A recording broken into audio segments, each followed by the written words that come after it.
here. Hey, everybody, Rick and Dave here. Bucs Live is back. The Bucs are coming back. It's about that time. Welcome to 2024. It's time to have a good time tonight. Let's talk some Bucs, right, Dave? Go Bucks. Go Bucs. Let's do this on Bucs Live. Are you ready?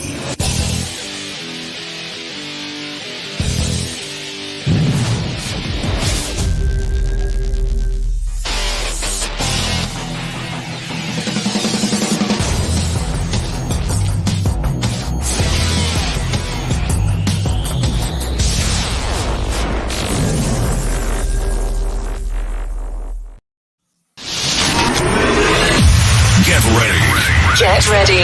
It's time for Bucs Live. Wait a minute. Bucs Live. Bucs Live. Tampa Bay Buccaneers talk with Rick Hughes and David Whitecarver. This is Bucs Live. Let's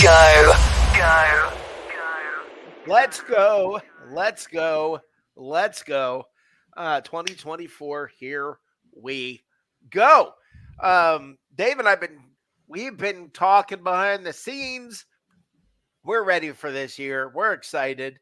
I'm getting mad too.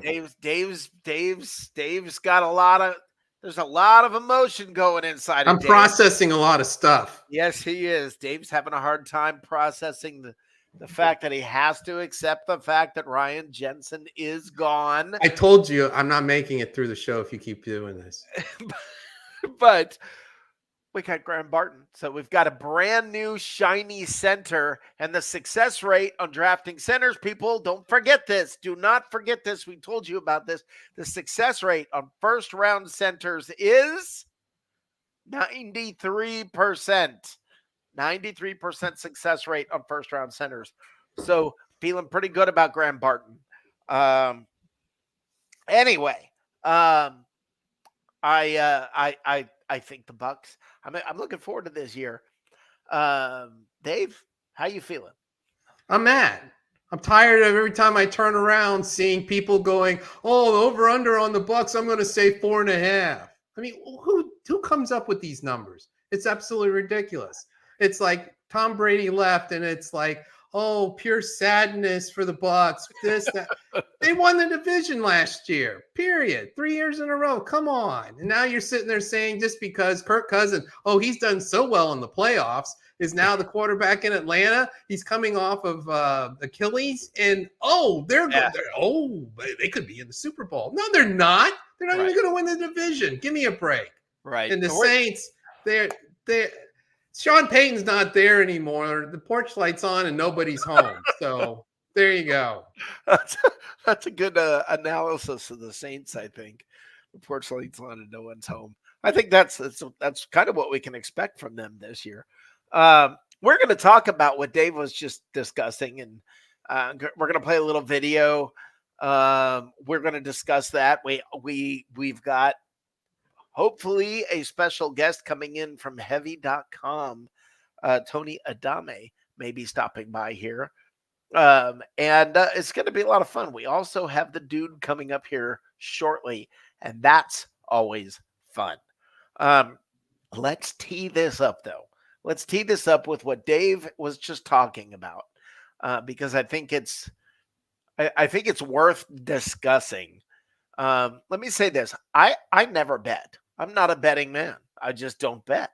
I don't put money down on bets because I think it's not in my control. But every once in a while, something comes along and you look at it and you're like, okay, that's really stupid.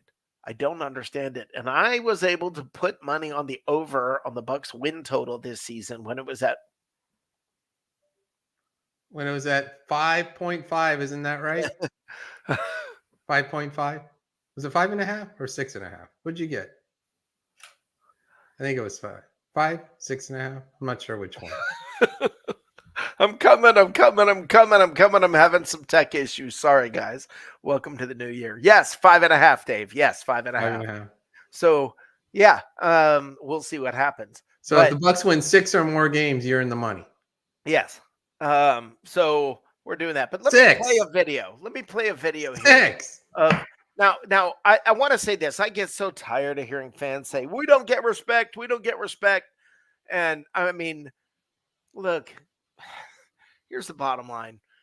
We don't get respect because really we're not a draw. It's not a sexy team. It's just not. You don't have the wide open personalities that you find in some other places. You don't have the stories. Look, man, when Tom Brady was on the Bucs, ESPN was basically the Bucs network for a couple of years, for 3 years. So, but I want to play this. This is what Dave's referring to. The Tampa Bay Buccaneers finished in first place last year, and despite. And I picked them to win 2 games. They won 7 more than that, and the general manager of the team sought me out publicly to let me know that I was incorrect. You gonna do it again? I'm picking the Saints first. I'm picking the Falcons second. Ooh. Picking the Buccaneers third. And I'm picking the Panthers fourth. I'm sorry. Can I tell all of them to listen to the podcast? No. Are you kidding me? Last year you got burned and you said the Bucs are only going to win 2 games. They won 7 more. So let's be stupid yet another year, okay? Let's go and say that they're going to finish third behind the shiny new free agent signing in Atlanta and behind the dim-witted Saints. Oh my gosh, what is wrong with these people? It's like, hey, I was really stupid last year, and you know what? I'm going to be even stupider again this year. Let's double down. I don't got understand nothing. this. I just don't understand this. Maybe our fearless leader can help us understand what in the world they're thinking. Dude, you got anything? You got any kind of wisdom? All right, first of all, look, dude, you don't have to have a receding hairline or bald to wear headphones there, Mr. Podcaster, on that video. I thought you were talking about me. No, I'm talking about the bald guy who's seeing. Here's the thing. What, pray tell, have the Saints added to their roster from last year to this year that they would not move up a spot, but leapfrog 2 other teams? I'll wait. Let me wait. Okay. Nothing? David Carr's Okay. second year. So here's what we just witnessed on that video. Holy crap, guys, it's the offseason. We don't have nothing to talk about, but watch what I do. I'll say something severely freaking stupid, and then a bunch of people will react to it, and they'll talk about it. And then let's say the lottery numbers all ring in for me. I can profess to be the smartest man in the room, even though every time I make these outrageous, bold predictions, the only thing that's bold about them is the steak sauce you put on your steak from Golden Corral. So that said, hey, just because you have a thought doesn't mean you have to express it publicly. Okay? I don't know. I say stupid things all the time. I'm kind of used to it. Next time that gentleman has a thought, let it go. Just let it go. Because, okay, does that guarantee? Are we sitting here guaranteeing the Bucs are going to win the division? Absolutely not. Are we sitting here saying the Falcons are going to guarantee to win the division? Absolutely not. But what you're doing is you're looking at Vegas, you're looking at the betting odds, and you're going, you know what? I know better than all those odds makers who have made Vegas and the Strip billions and billions and billions of dollars. I'm going to say something outrageous. Or I'm broadcasting live from the French Quarter, and I'm going to say this so I can go home without being killed. That might be the case, too. I don't know. Was that PFF or PFP? I don't know who those guys were. It's not important. Are you sure it wasn't the United Way? I have no idea who those Could have guys been. were. Was that somebody's Make-A-Wish? Might have been. But that said, we can't go any farther, Dave, until we acknowledge I won't give the exact age, but the sub 60-year-old elephant in the room. So without further ado, happy birthday, Mr. Hughes. Happy birthday, Mr. Hughes. That's all you're getting out of me because now I feel all lightheaded and shit. Happy birthday, bro. What did you do for your birthday besides sit on the couch with your hand down the front of your pants? I actually had a great day. I did the most fit. I'm 58. I did the most 58-year-old thing that you could possibly do. I got in my car and drove around to different restaurants where you get free stuff.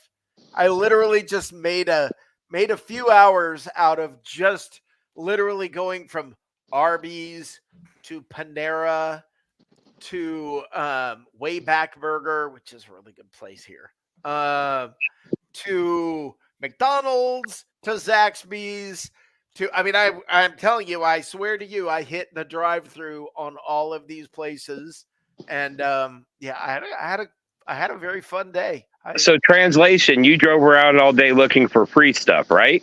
Yeah. Okay, so that's a better analysis of the Saints off season than that bald-headed dildo just had. Okay? Hey, remember when the Saints fans... I drove around looking for free stuff, which because they can't pay their bills. Because they can't pay their bills, exactly. And their cap is really bad. We listened for, 8 years about how Slant Boy was the best receiver in the league, most underrated receiver. He will cook any corner, all this other BS. So you're telling me, bald guy on the video, that they lose what they say is the best receiver in the league, and they're going to do better. You're telling me that Cam Jordan, I made it to the big time because I nailed down and I'm just floating in that fat-ass fourth-ranked pizza company advertisement money of Little Caesars. You're going to tell me that Cam Newton's going to double his sack total to 4? And that's going to put him over the edge? Are you going to tell me that Dennis Allen is going to figure out that he's not part of the Allen family from the Washington Redskins heyday and suddenly become this beautifully minded coach that can... Hey, what was that reference? Washington what?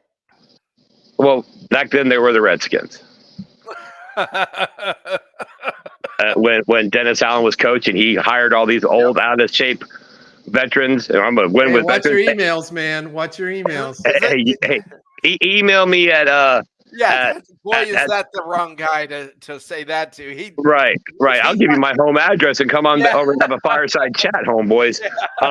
So I guess what I'm saying is, what did the Saints do besides drafting Spencer Rattler that is going to put them over the top in the division? Does anybody have any clue? I got exactly. I got nothing for you. David Carr is a team-friendly contract, and it's his second year, and he's just the greatest. Wait. Here's another way to show you that this guy's just grabbing stuff out of thin air.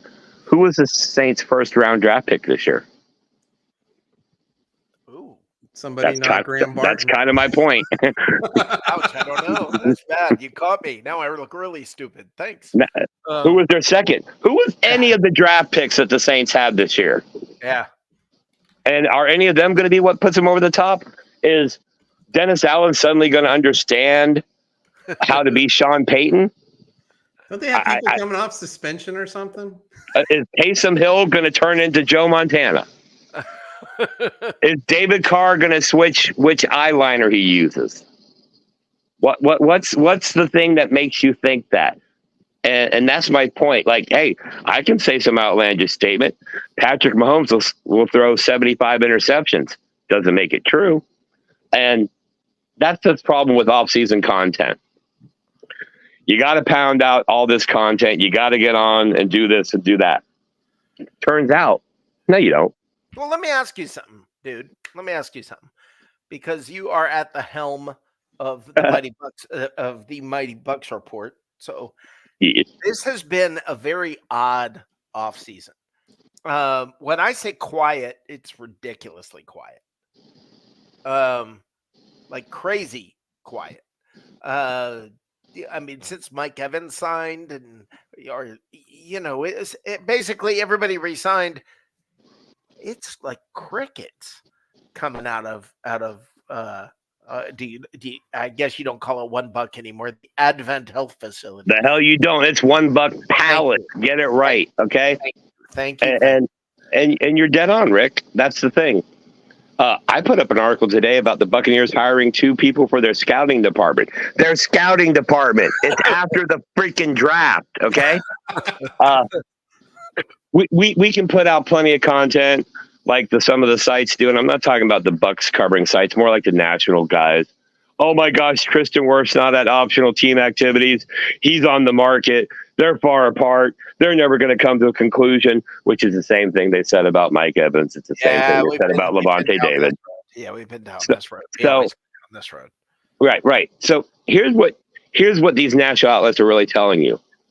I don't understand how Jason Light does business, even though I've watched Jason Light do business for 10 freaking years. So we've watched this. This is wash, rinse, repeat with Tristan Wirfs. It's the same thing. But, and dude, I'm glad you're here because you and I've had conversations about this, and so have He David. just called me a butt. But well, did I have to really? My question is this: when we look to the future and we're talking about contracts and we're talking about who might leave, who may stay around, what's going on, the way Jason Light does business, this is a big year for Vita Vea. They trimmed No down fun. Vita Vea. Well, this is a big year for him. Thank you for teeing this up, dude.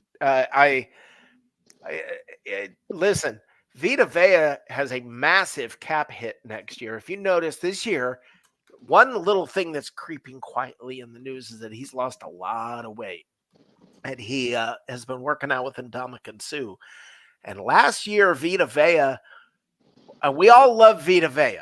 Okay, so it's like sacrilege to say the words, but he didn't have a great year last year. He was not that disruptive force in the middle that we need him to be. And with the cap hit that he has next year, dude, I think you have the numbers, 27 million, or I don't remember what it is, but it's a lot. This is a big year for him. Do you agree, dude? Oh, I think it's a big year for him. And here's the thing. We can go down this rabbit hole. This has popped up on the news feed. I forgot what coach it was. It was probably the coach that talks about biting kneecaps. That quarterback pressures are more important than quarterback sacks. And there's some validity to that, upsetting the quarterback, upsetting the flow. Yeah. We made a living off that. Yeah, number 50 on the center of the Buccaneers defensive line. He needs to be disruptive, Right. Not disruptive in eating up double teams. We expect that. Mm-hmm. He needs to be disruptive, approaching the levels of Warren Sapp, where every time the ball snapped, he's in the backfield going, "Hey guys." With that said, a couple of the other Buccaneers have beefed up and look to be a little more of assistance to number 50. Khalid Yancey put on some weight. Oh. He looks pretty pumped up. Let's not sleep on the fact that Yaya Diaby not only had a great chicken chain named after him, but is also a great pass rusher. Right. When we're talking about number 50 needing to have a big season, there's one other Buccaneer on that defensive front that needs to just have a season.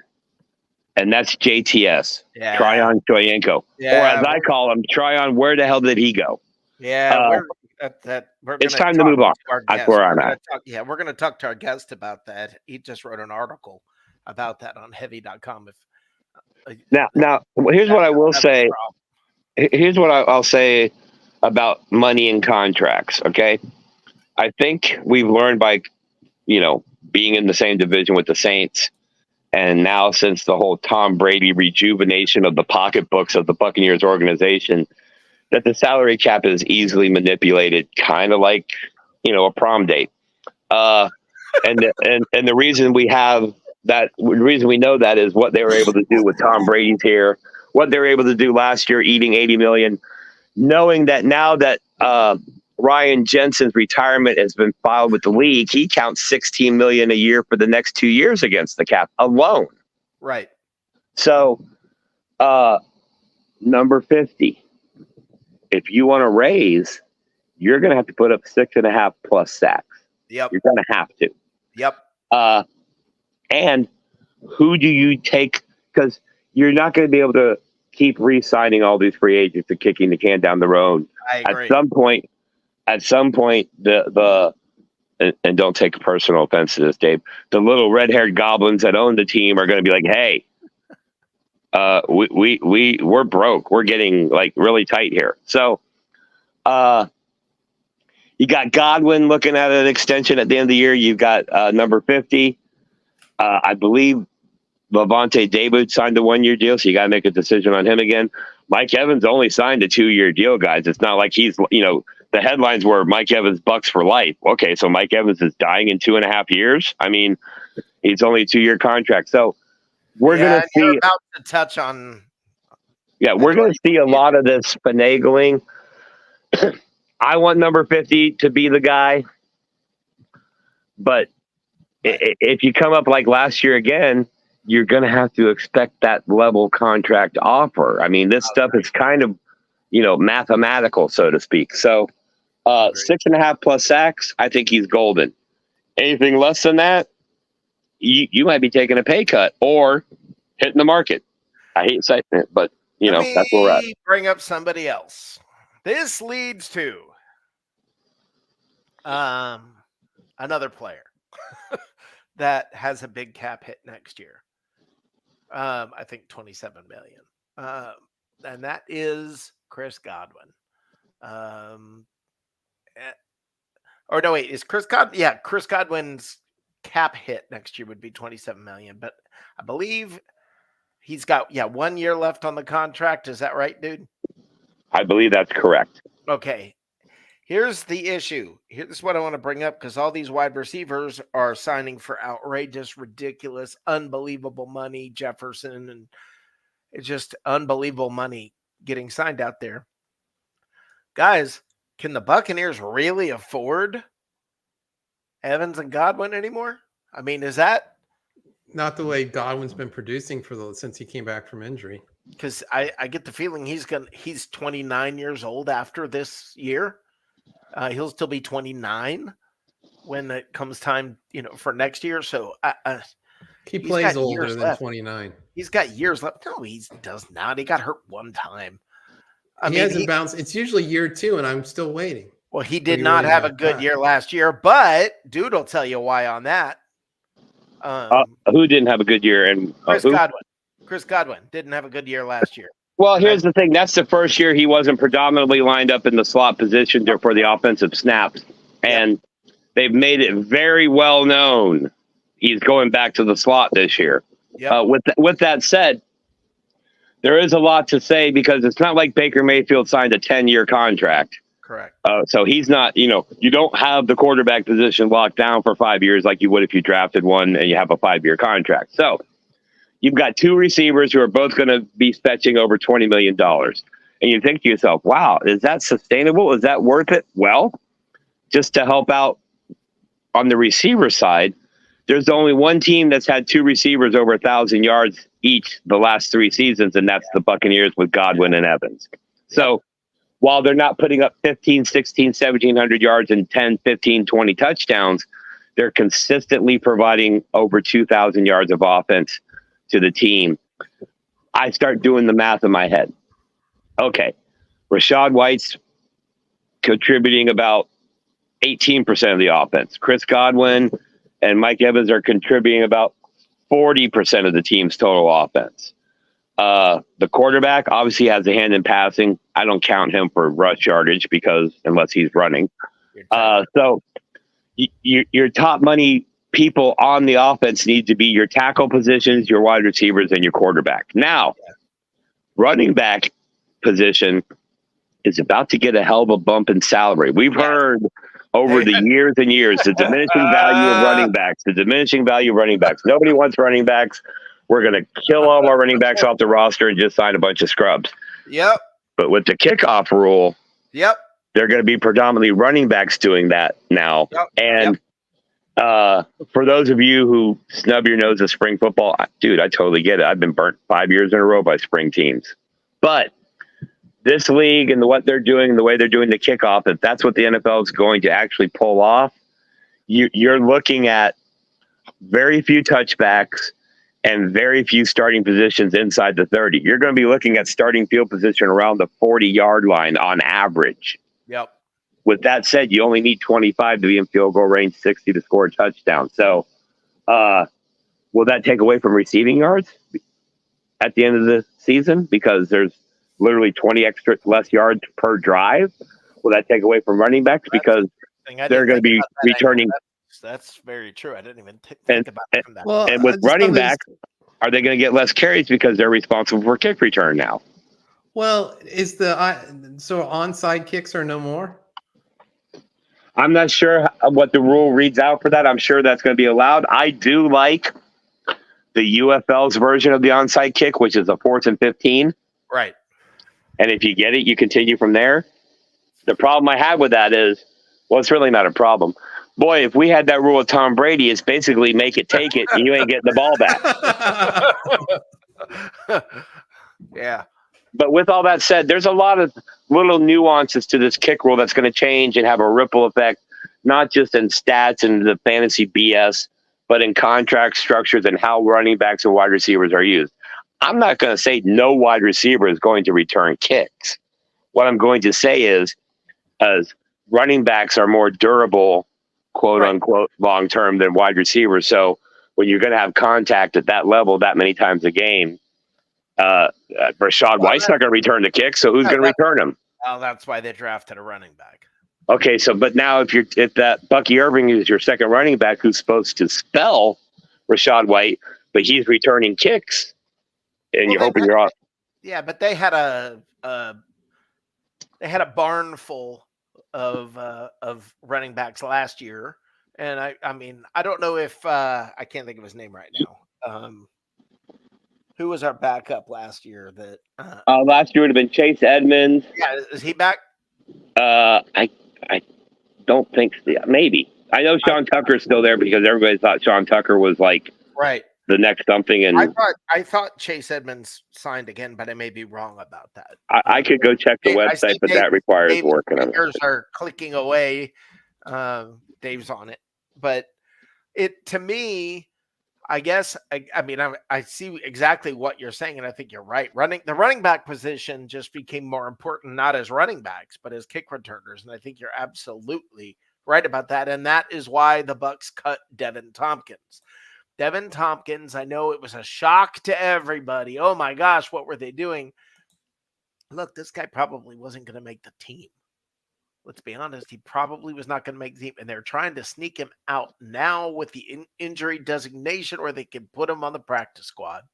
And I'm pretty sure that's what they had going on. I do believe that. I do believe that they're going to try to bring him back. The waiving of him was injured designation. Doesn't mean teams can't pick him up, but it looks like he cleared waivers. I'm sure he'll be back to some capacity or back in the league at least. Right. Who are we talking The Buccaneers about? are looking at their roster. Like I said, they're spending $20 million each on two of the top guys. And then you got a second year and a rookie. And to be honest, Trey Palmer, I think, impressed a lot of people in the organization the way he played last year. Yeah, I agree. Chase Edmonds. Yeah, he signed a 1-year deal. Yeah, that's what I thought. He re-signed. So he's back, and that's why I think Bucky, what's his name? Bucky Irving. Bucky Irving. God, I love Dude, that name. Bucky that name. plays for the Bucs. I love that name. Yeah, I love that name, Bucky Irving. I mean, he just sounds like he's got a Hall of Fame career in front of him, doesn't he? I mean, or he could end up doing really crappy takes when he goes bald on the internet about the Saints. Yeah, and he may end up nice. And he may end up being on like a reboot of Hee Haw. I don't know. But years of his career is 5.5. You can get that. Okay.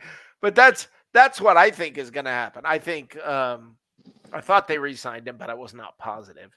So, I mean, the Bucs running back position, I don't understand how Vegas has the Bucs where they do. And I've said this so many times, just repeatedly, that Vegas putting the Bucs at 5.5 when I got in. Vegas putting the Bucs at 5.5, for the sake of clarity, doesn't mean that there's some football expert in some room somewhere figuring out what he thinks the Buccaneers are going to win and lose.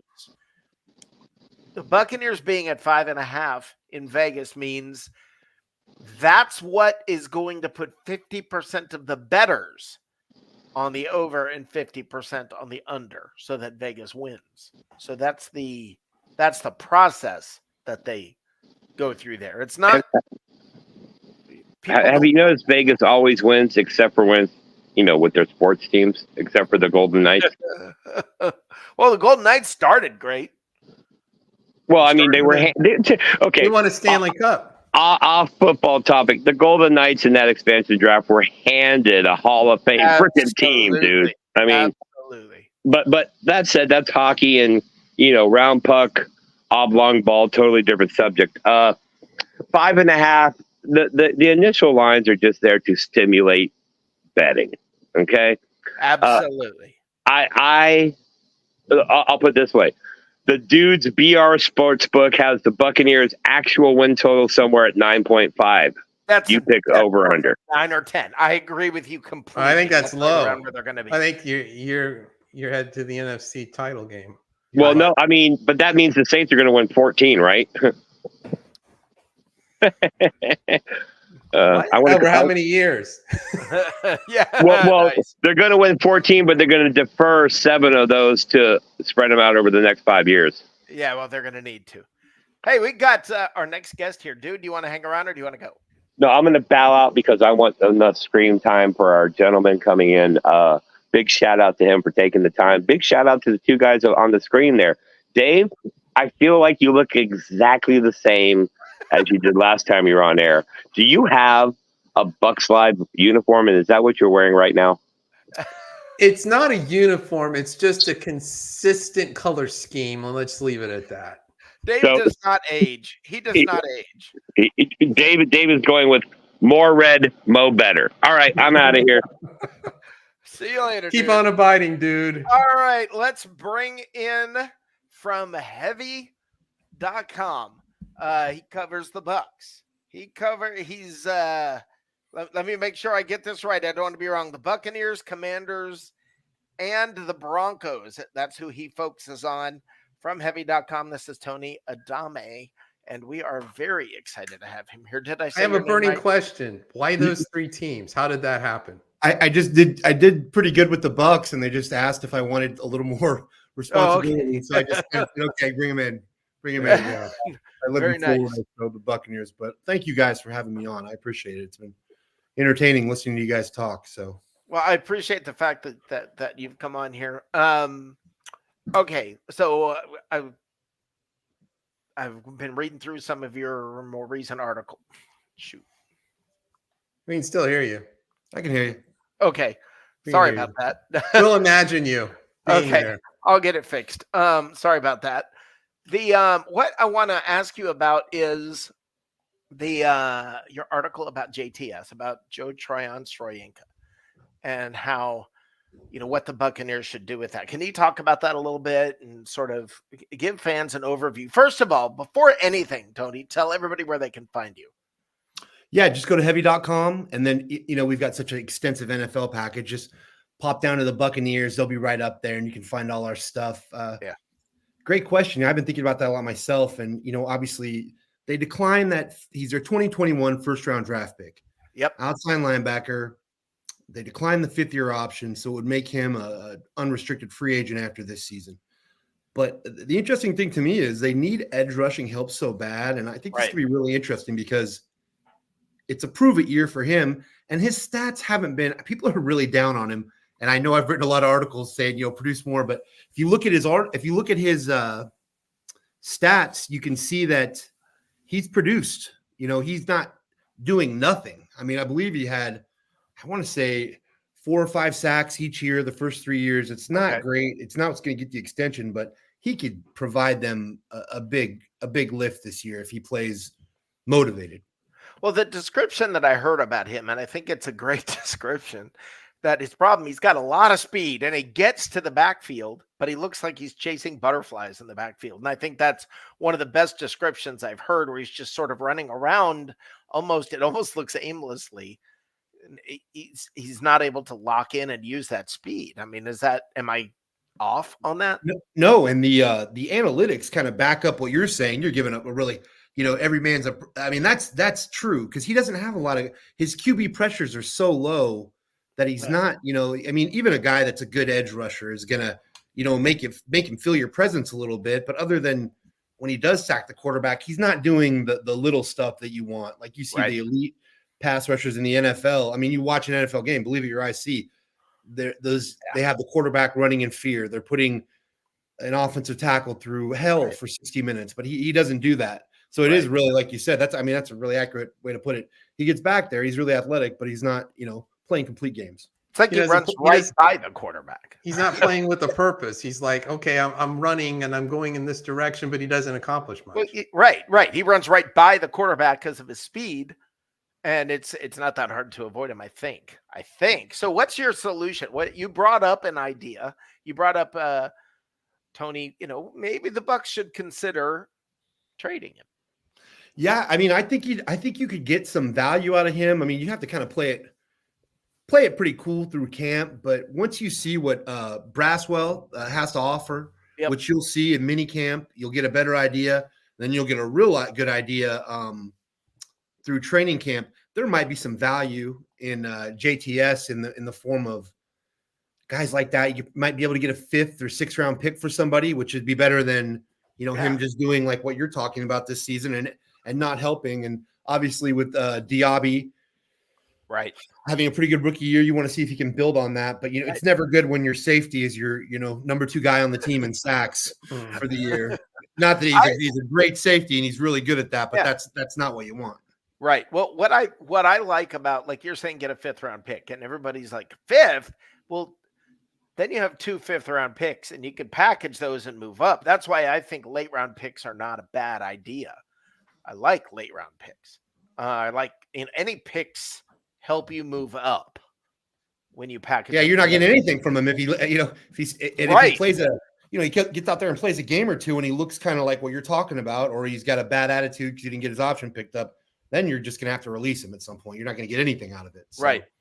Value wise, maybe the thing to do would be to make a move and get somebody or see another player on a team. Maybe there's another guy somebody else is giving up on, but draft picks are always good. Yeah, we were discussing earlier when it comes to the NFC South, our confusion about I'm mad. People picking the I'm angry. Picking the Saints. And we're trying to understand how or why, and maybe there's a reason, and we're fans, so maybe we're maybe we're not seeing clearly, but I'm confused. I am confused as well, and I'm not just confused about the Saints. I started to see that lately too. I have been confused about the Falcons even being. I don't get it. Yeah, I don't get it either because you look at it and it's like, was it Raheem Morris is their new head coach? People in Tampa Bay are really aware of what kind of head coach this is. I just don't think it's they haven't made a lot. He's going to be the best Raheem he can be. Yeah, which is and the thing with the draft too of drafting another quarterback when it's like, gosh, there's all these great wide receivers, and I don't understand the Saints. I don't understand the Falcons.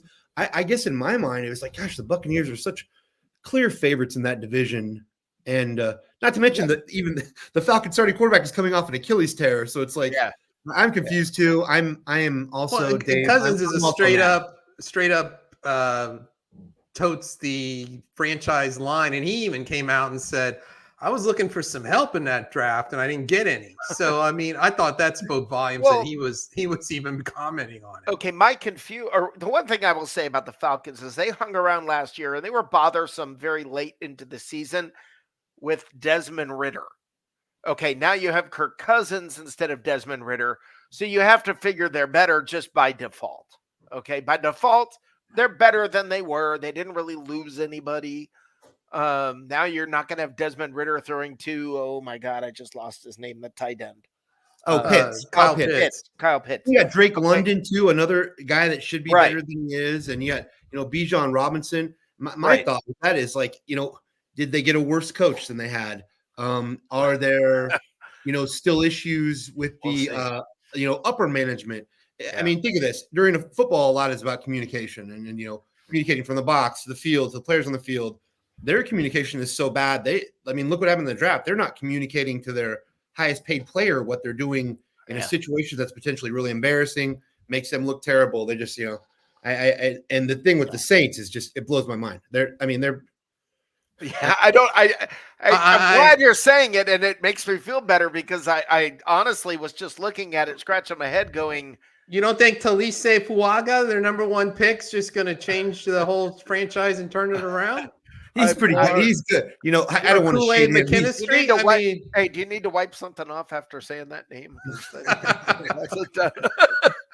Talise He's good. Fuaga.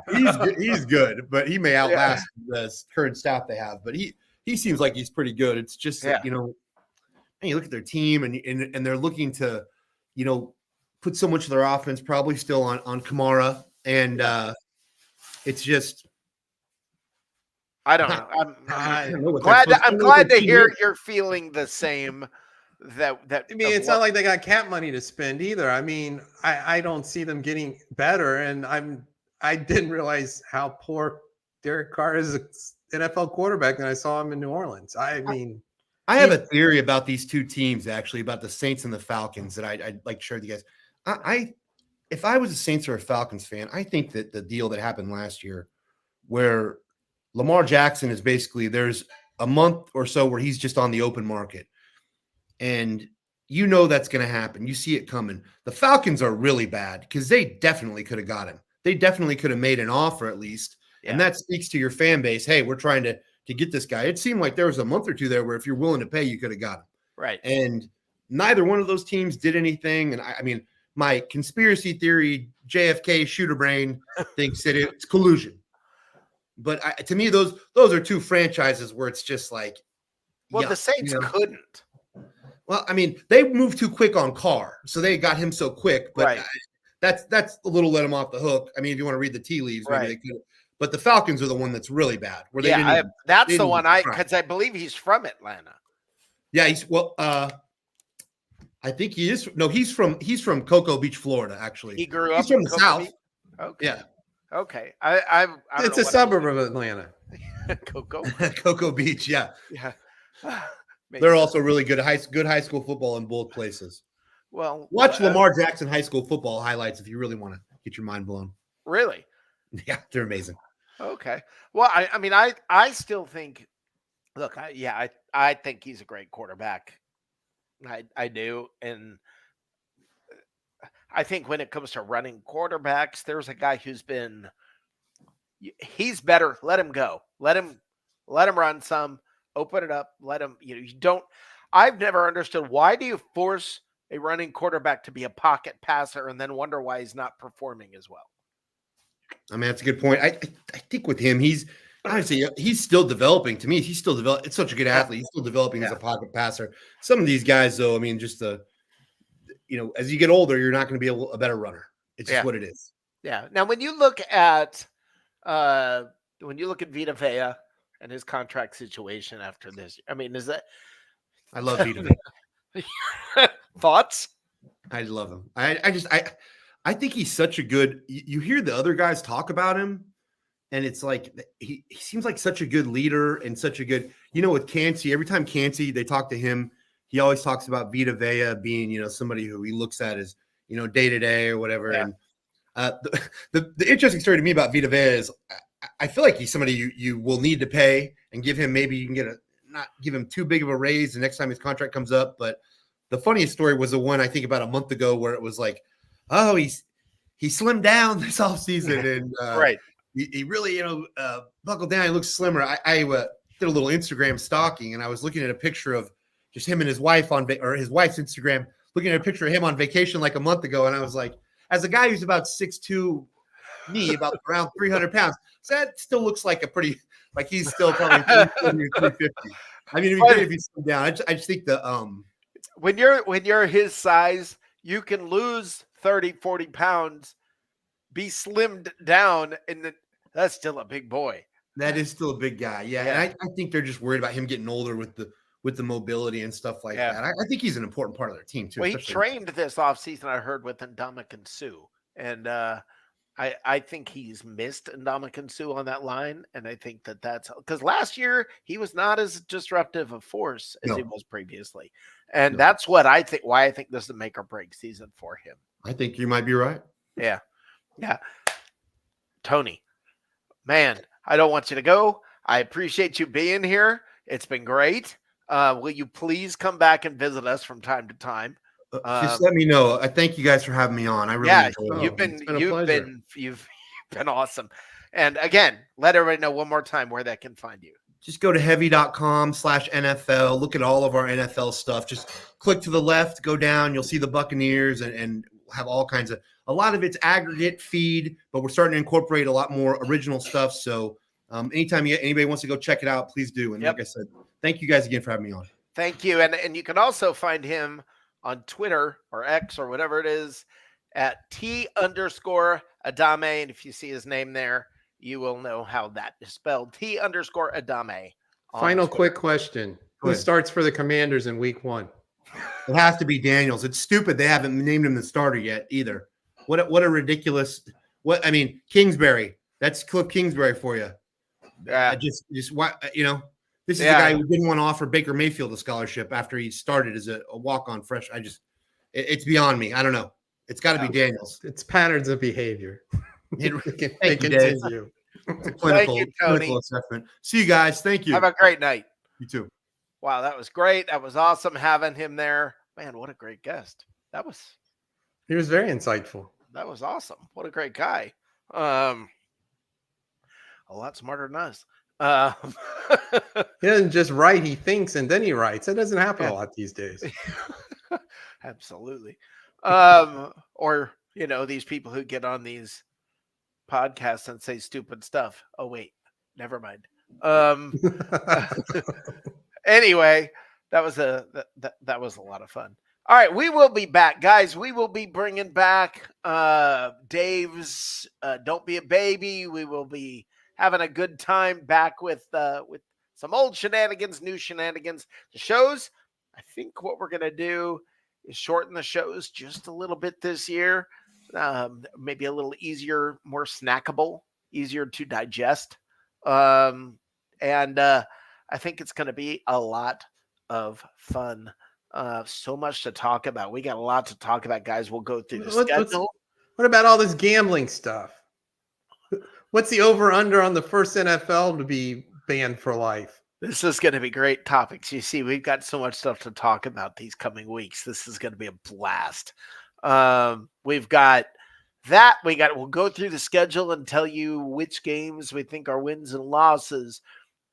We might even next week talk a little bit about who belongs on the Buccaneers Mount Rushmore. Ryan Jensen. We might get into that. So it'll be a lot of fun. We're gonna have there's a ton to talk about, and man, the OTAs happened. We didn't talk about anything because nothing happened. Which is just very odd, but it's okay. Nobody's hurt. So do you know what you know how many more days are left in the OTAs? I do not, but I believe that how many? They run through June 6th, so there's 2 more days. Okay. Thank you. Hopefully there will not 9 OTAs in total. 3 for 3 weeks. If there's no information, no news coming out, I think is good news. No Werfs either. So, yeah, we shall see. Yeah, but Werfs, gotta find something to talk about. Yeah, exactly. Where's Tristan Wirfs? We'll talk. Where in the world is Tristan Wirfs? We've got lots. See what I mean? We're gonna have plenty to talk about. It'll be fun. We will see you guys in a week, right here. Same bat time, same bat channel. Same batty people. Go Bucs! Go Bucs! Go Bucs!